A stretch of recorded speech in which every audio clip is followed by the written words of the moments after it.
Hi, everybody. Welcome to another edition of Packers Unscripted from Packers.com. I am Mike Spofford, joined by the one and only Wes Hodkowitz. We're coming to you here from our studios at Lambeau Field to preview Sunday's game here at Lambeau. It will be the Packers against the Carolina Panthers, Wes, a noon Central Time kickoff. The first noon Central Time kickoff of the 2025 season at home for Green Bay, and we get an extra hour of sleep before we have to get up for this one. So you gonna do the whole turn the clock back but still set an alarm, or are you gonna be good come Sunday morning? It's an interesting question. I guess I will hopefully be good come Sunday morning. Maybe I'll end up being here a little too early. We'll see. But I'll tell you this. I always notice this more when we're on the road, because it's like there's been a couple times where I think in my 14 years covering the team, we've had daylight savings time hit in like the same day we had like a Sunday night football game. Yeah. And it made a long day on the road even longer. Even longer. Kind of felt like that last week, waiting for an 8:20 Eastern time kickoff. Yeah. In Pittsburgh. But yeah, no, daylight savings time, Carolina Panthers, Dom Capers going to be back in town. I can't wait. Well, these Panthers are 4-4 thus far on the season, and I would say if there's one mistake that Packers fans can make, it's to look at what happened to the Panthers last week as an indication of the type of team this is, because they got it handed to them by the Buffalo Bills. I believe the final score was 40-9, but Andy Dalton had to fill in for Bryce Young at quarterback. Dalton was not up to it. The Bills just completely steamrolled them. This is a Carolina team that, heading into that game against Buffalo without Bryce Young, they had won 3 straight games. Yeah. They have lost a couple of other games to teams with winning records this year. They lost to Jacksonville. They lost to New England. And then obviously lost to Buffalo, but they're 4-1 against everybody else on their schedule, and the one loss was a close one to the Arizona Cardinals. This is a team, when you've got a young, up-and-coming quarterback like Bryce Young, and the Packers kind of found this out a couple of years ago down in Carolina. When a young quarterback on the rise starts to find his way in this league, man, you got to be ready for anything. Well, Matt LaFleur even talked about it, right, when he was addressing the media on Wednesday, saying that his emergence as a quarterback almost kind of started a little bit with that game against Green Bay at the end of the 2023 season. I would agree. Green Bay survived. They got past it, but to that point, that was his first 300-yard game, I believe, in the NFL as far as passing is concerned, and he made it a game at the end of the day. But let's be honest about this, man. It's not about Andy Dalton. It's not about Bryce Young to me. It's about Rico Dowdle. This guy that they got from Dallas is their bell cow. Now, Chuba Hubbard, that's been the dude that they paid after Christian McCaffrey. That was the guy that they dedicated themselves to. But when Hubbard got injured, Dowdle was thrown into the spotlight, and they have gone as he has gone. Yeah. Last week, I think they made a huge error. Now, obviously, Andy Dalton didn't play particularly well, but Hubbard's back now, and Dowdle had 8 carries in that game. And I think it's been one of the narratives this week in Carolina about how you probably need to feature him. I am expecting to see a heavy serving of him in this matchup, because especially with what appears to be Bryce Young being back in the fold, he was a full participant in practice on Wednesday. I would imagine his best friend, as they try to get that offense cooking, is going to be Rico. Yeah, there are rumblings in Carolina with regard to, not that anybody is losing respect for Chuba Hubbard, but Rico Dowdle was the hot hand, and 600 rushing yards already this year. Yeah, I mean he had 400, I believe, over a stretch of 2 games. So there are a lot of talk in Carolina about, hey, maybe they just need to ride the hot hand here, which is Dowdle, and see how far he can take them. I believe he's averaging at 5.7 yards per carry in look at the big brain on Brad. His time so far this season, 5.7. That's a dangerous guy. Another young player on this Carolina offense, Ted McMillan, the wide receiver. I mean, you and I both talked about this guy heading into the draft, where it was like, wow, like how can you not be excited about a guy like this? And of course, he ended up getting chosen long before the Packers were on the clock when Green Bay took Matthew Golden later in the first round. But McMillan so far has lived up to it, man. I mean, he's already as a rookie the go-to guy for Bryce Young in this passing game, and he's another guy that you just look at as a dangerous weapon. Yeah, and I'm glad you brought him up. Obviously, we're going to talk about him, but because a lot of the conversation this week's been about like, hey, when you have Matthew Golden, do you need to feed him the football? Do you need to get him targets? Well, if you don't have any other weapons around him, he's going to have more opportunity right out of the bat, right? To get that attention. I'm not saying that the Panthers don't have weapons. There are plenty of guys to worry about. There's more first-round and second-round picks on this roster. But the fact is that McMillan was brought in to be a game changer. They drafted him where they drafted him to be a game changer, and they have completely shifted their passing game to him. In a way, it almost kind of reminds you about different types of receivers, but almost like when DJ Moore was there, where it was the DJ Moore show and everybody else kind of complements it. That's sort of where they're going with Tet McMillan right now. So I love what I saw from him. He had a good game last week as well, despite the fact it kind of got away from the Panthers. Still 99 receiving yards. Still, what is it now? 500. He's up over 500 yards, I believe. Already. Yeah. For 8 weeks, not too bad coming out of the gate. So weapons you have to be concerned with for sure. But certainly when you look, again, I'm not going to just make this sound like they're taking on the, pick a team here. 2014 Eagles. New England Patriots or something like that. Yeah. But the fact is they do have some guys that can hurt you. Green Bay can't allow them to do that. Well, on the defensive side of the ball, the kind of black eye on this Carolina defense is the fact that they have not been able to pressure quarterbacks very well. They've only racked up 13 sacks through 8 games, which is a rather low number. One thing I will say, though, because again, if you let the Buffalo game last week, skew your perception too much, you're not really seeing what this Carolina team is. This is a team that when things have been going well, they've stopped the run. Mm-hmm. Now, Buffalo ran all over them. It was like 245 rushing yards by the Bills last week. But before last week, this Carolina team was only giving up like 92 yards a game on the ground. When this team is going well, it is a run-the-ball, stop-the-run team.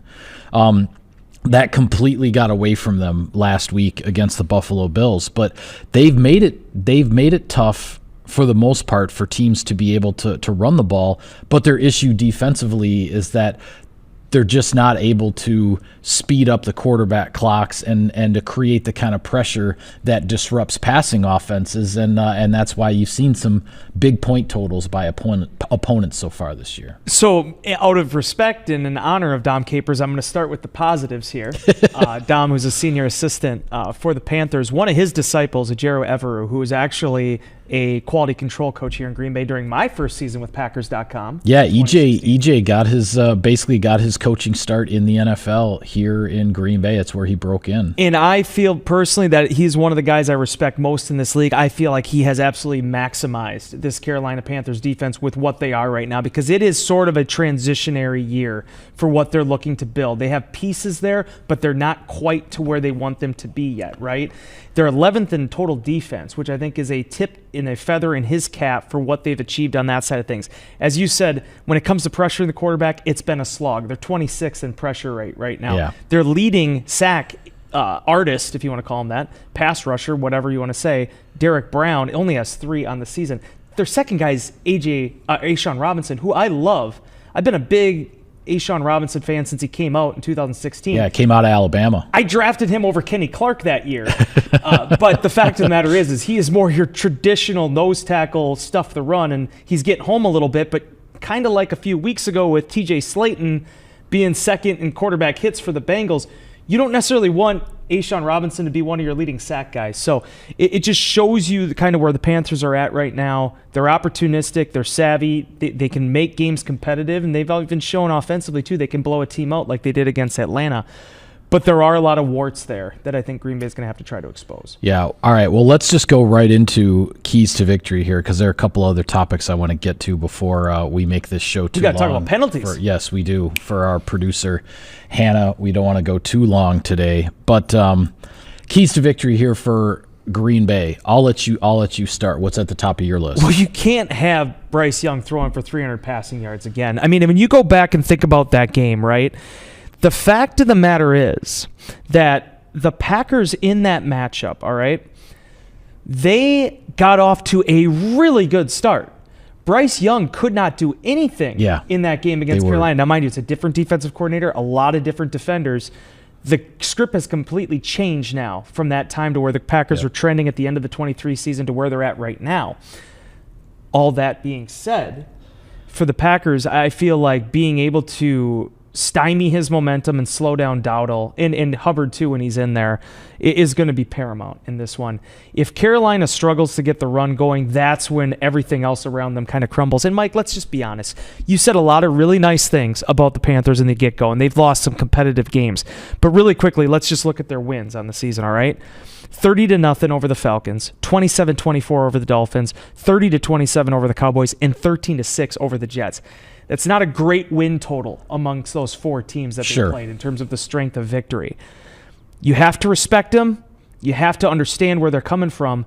But at the same time, the Packers are a team that is sitting at 5-1-1 for a reason, and there's also a reason why the Panthers are at 500. Yeah, and I agree with you totally that this is a stop the run game, I think, for the Packers defense. If they want to still do the sharing thing between Dowdle and Hubbard, fine. If they're going to ride Dowdle as far as they can, you can't let that running game set up Bryce Young for success. Yeah. And I think defensively that's the key for the Packers. On the offensive side, to me, when you talk about E.J. Everett as the defensive coordinator and, Dom Capers being a consultant on that staff, and Everett's obviously a disciple of his and everything, we've heard from Matt LaFleur this week about how the Panthers really try to, keep that umbrella on their defense, take away big plays. Offensively, this game is about the Packers just have to take what the Panthers are giving them.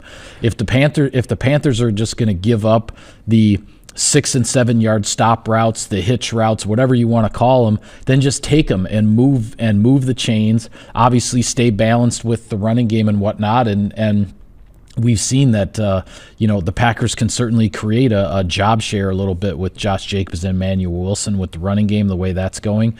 But just take what they give you. Don't try to force something down the field that's not there. If they're going to sit back and be more afraid of the 20-yard pass downfield than you converting on 2nd and 5 and getting to the sticks, then just take the sticks and keep the ball and keep moving. It feels like it's one of those games that the Packers are going to have to be patient, and they aren't necessarily going to be able to push the ball down the field the way they like to. That's an excellent point. There's a part of me that wish we could just stop the show right now and actually make you save that for final thoughts, because I think that's a good way to say it. Because here's the thing, and I'm glad you brought this up, because otherwise I would have not been able to bring it back to this. What is Carolina best at defensively? It's the fact that they play a lot of two-shell, but yet they're still pretty competent against defending the run. Yeah. That's where Green Bay has actually really, in a strange way, and you were discussing that this week too, been able to execute well and throw well against the cover two, while maybe not always at times particularly running well against it, which kind of in a way sort of reminds me of the 2011 team, where they've been struggling to get into those third and shorts, but they found ways to still convert them. You can't live in that. You can't survive in it. You need at some point to find some answers. This is a good game to be able to do that in.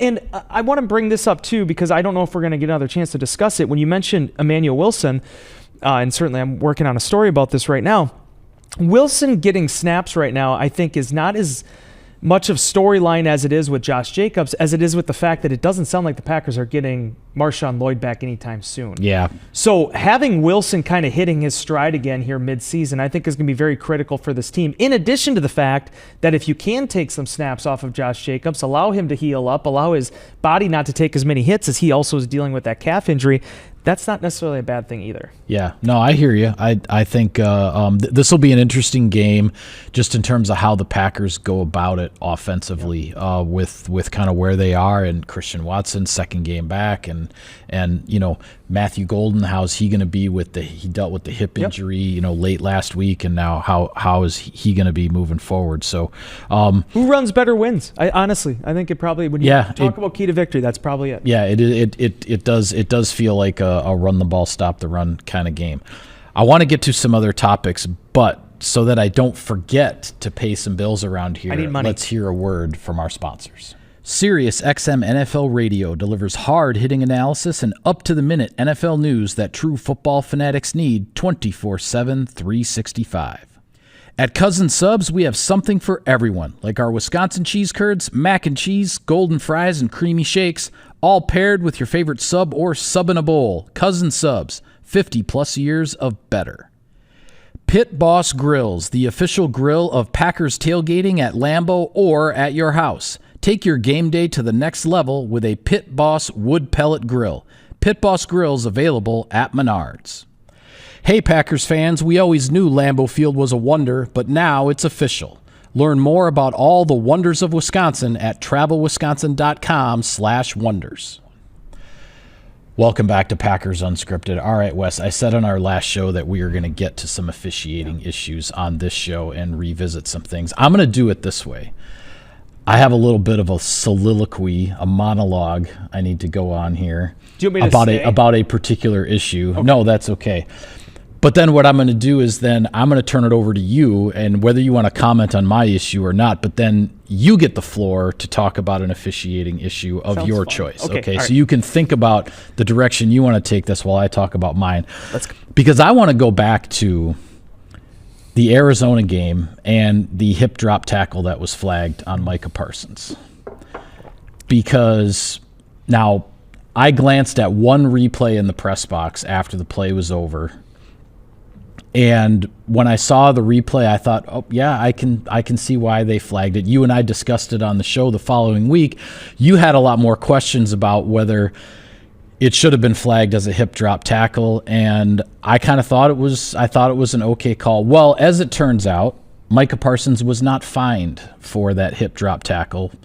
There were actually in week 7, there were 4 fines for hip drop tackles that were handed out that were not flagged in games. Parsons got flagged but did not get fined, which I've said before on this show, the way the league is doing this with this player safety stuff, with players getting flagged and not fined and fined and not flagged, it's kind of ridiculous. It's reached the point of ridiculousness, quite frankly. But what I want to speak to specifically with regard to the Parsons situation is that, okay, if he's not fined for that hip drop tackle that received a penalty, the league has essentially admitted that the officials got the call wrong, right? What I want to see is some transparency. I want to see some explanation, okay?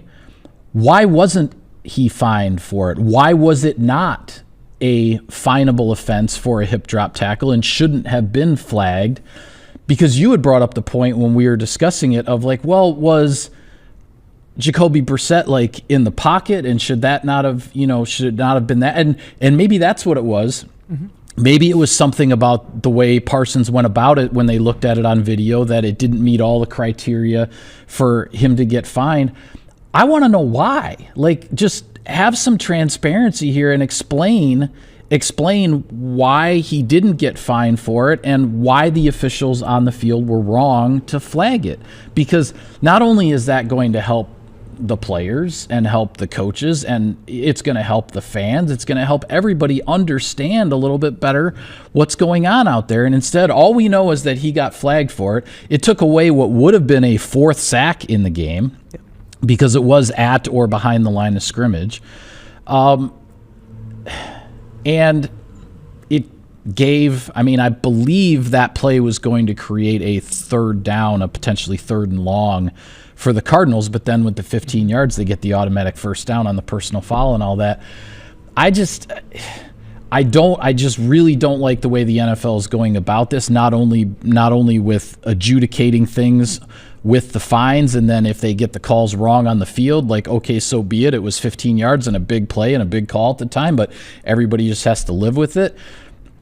But then not getting any explanation afterward as to why it was wrong, what they're actually looking for. Like, because like I said, I took one glance at it and I kind of understood why it was flagged.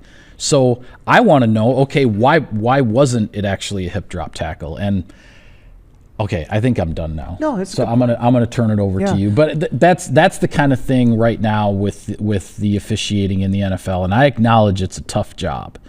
No, but I've stopped doing that because they don't want to make it better, Mike. No, you're right. I can't sit here and say that my job stinks, but yet I don't do anything to make it better. My subordinates don't, or my supervisors don't do anything to make it better. I get what you're saying. I'm not coming at you about this, but like, I'm tired of just saying, well, their job's hard. Of course it's hard. You're in the National Football League, bruv. Yeah. Like, it's going to be hard. These are the fastest, strongest, most athletic athletes on the planet, at least in the fact of what our country has to offer. Yeah. It's going to be hard for 54-year-old men to be able to officiate this thing. We have done nothing to revolutionize it. We've done nothing to add to it. That's my problem. And then you get instances like this, like with the hip drop tackle, where it needs to be clear and obvious that the rule needs to be followed, that a flag should be thrown. It has to meet all three criteria. Sean Hockley and his crew felt that happened. Yeah. But did it really happen, though? Obviously not, because they were wrong. So, right. Again, the way this has gone, and this will be my only piece. This is what I'll use as like my last word, right? If this was like first take or whatever. I've been saying for as long as I've worked for the Green Bay Packers now, I'm not trying to put the Dean Blandino era in like this Crystal Palace chamber, right? Yeah, yeah. But what was my favorite thing about Blandino? I've said it numerous times on the show already. When Tuesday came, he put out a video explaining calls that they made. He's not going to go through everything, but he picks out 4 or 5 things that he would talk about. The transparency was there, or at least the attempt at it. Yes. Since Dean Blandino left the officiating office, which was almost a decade ago now, yeah, there has been no transparency. The accountability has lacked. The public in general has less information than ever before about why certain calls are being made.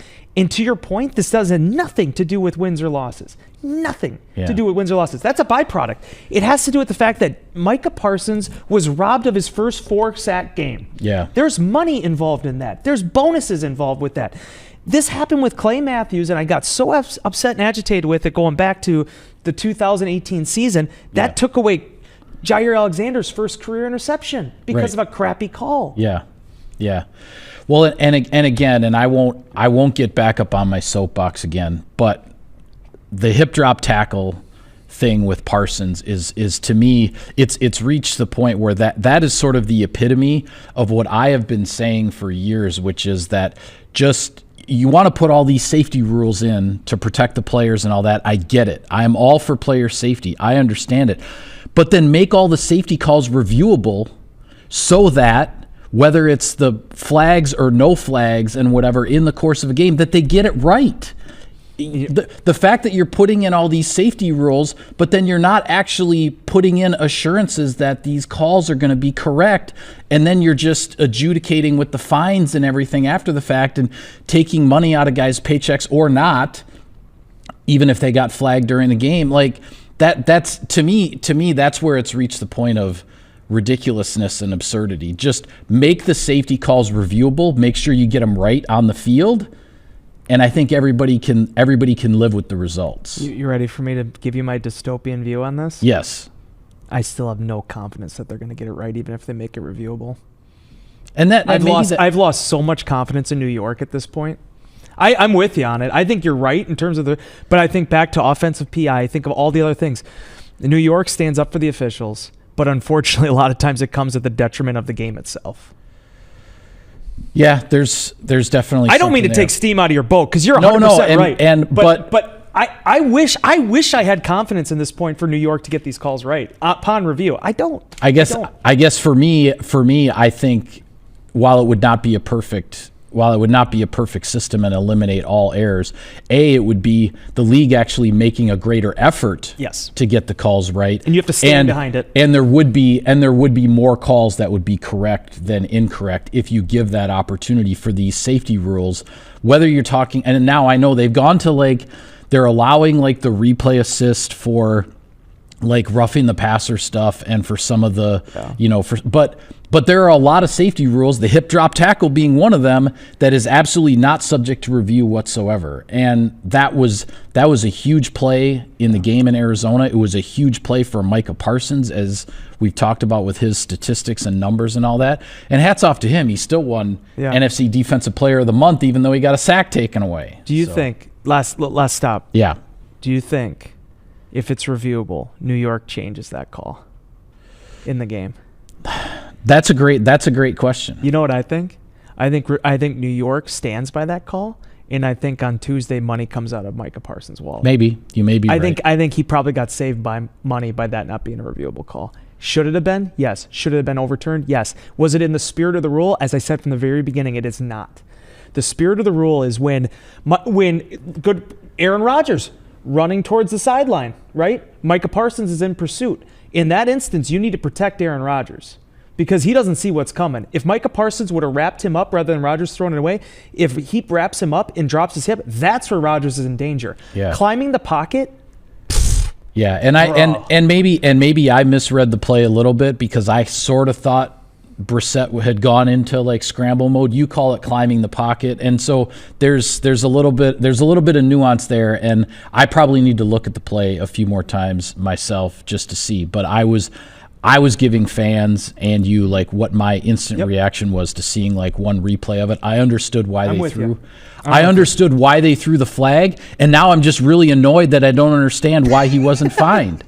Because I want to be able to understand these things. Yeah. I want to know what's going on and the reasons why, and it bothers me. You can ask the officials next August when they come back in for their like they're going to want to answer my question.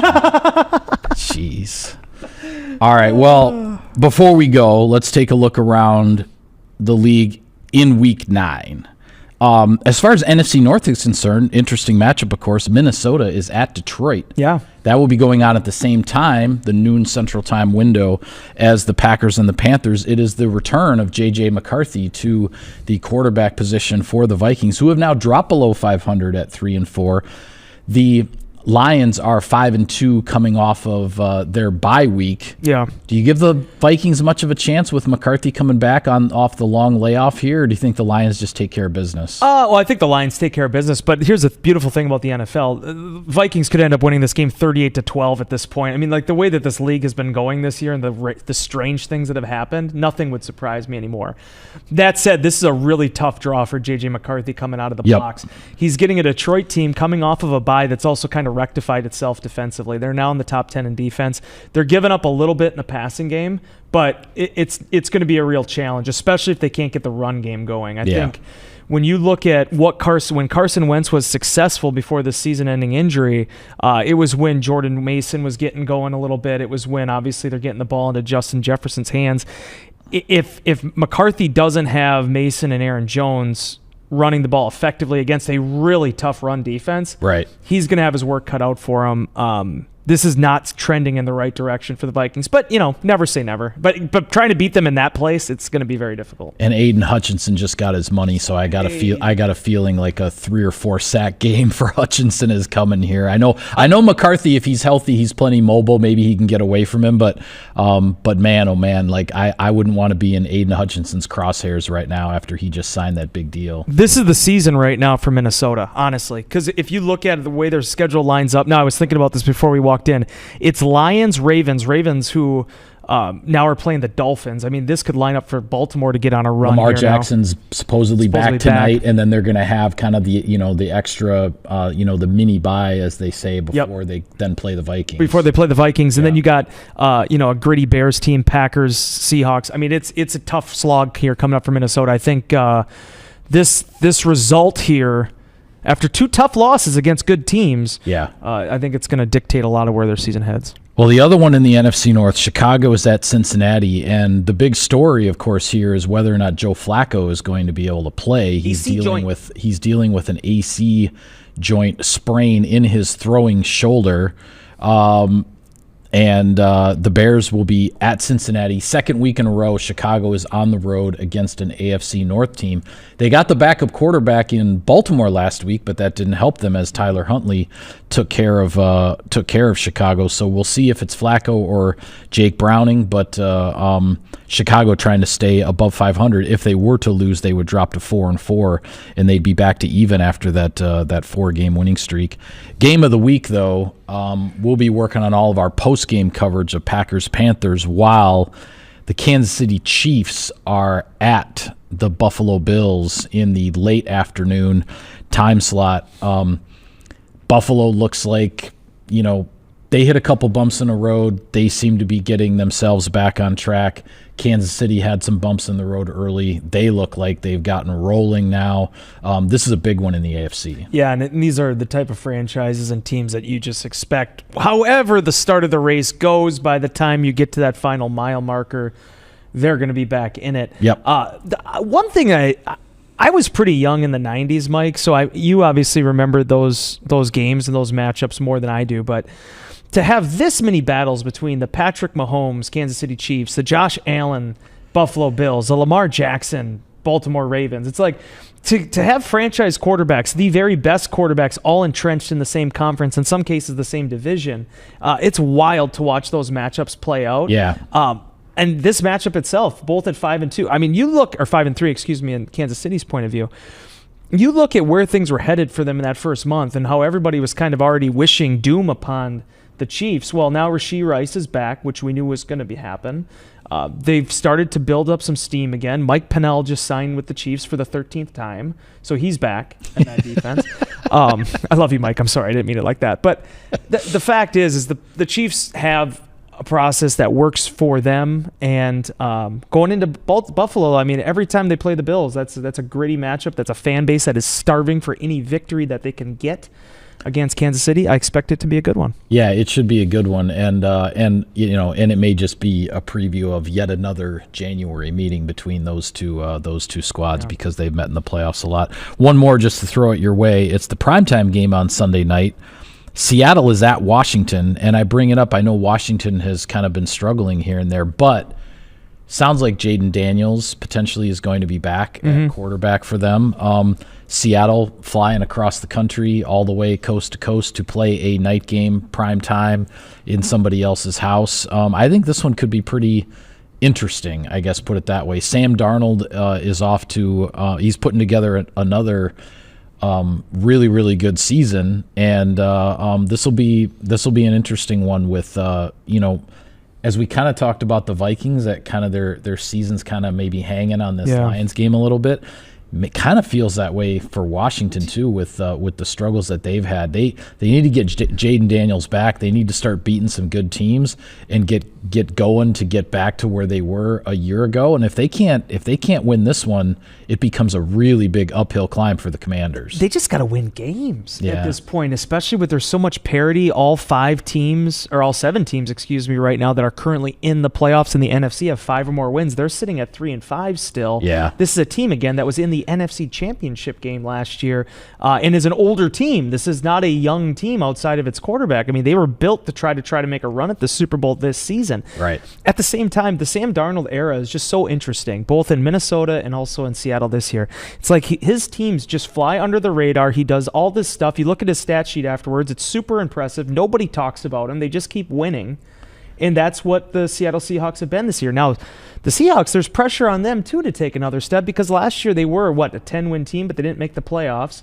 They have to be able to show that they have something more than just being a competitive team that they can actually threaten.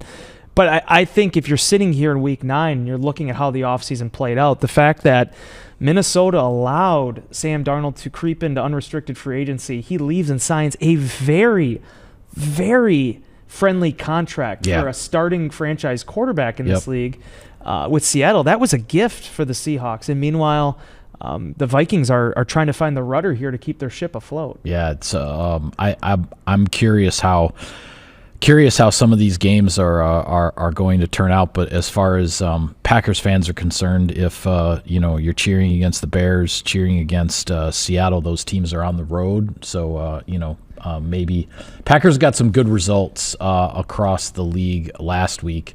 You hope maybe for some other good ones, even though you kind of have to cheer for the Vikings this week. You'd like to see the Lions take a loss, but that one I would say is probably the least likely that maybe would go in Green Bay's favor. We'll see. We'll talk about it on Tuesday. All right, my other prediction, by the way, Joe Flacco plays against Chicago. You think he's going to play? I do. All right. He's 40 years old. We don't know how much time he has left. You saw how it went early this season with Browning. I think it's going to take something really – I think they're going to have to keep him off that field to not play. Yeah. Especially being back in Cincy. Yeah, you may be right. All right, well, with that, We will call it a wrap on this edition of Packers Unscripted. Be sure to follow all of our coverage of the team and of Sunday's game from Lambeau Field against the Carolina Panthers. We will have it all for you on Packers.com. For Wes, I am Mike. Thank you for tuning in, everybody. We will see you next time.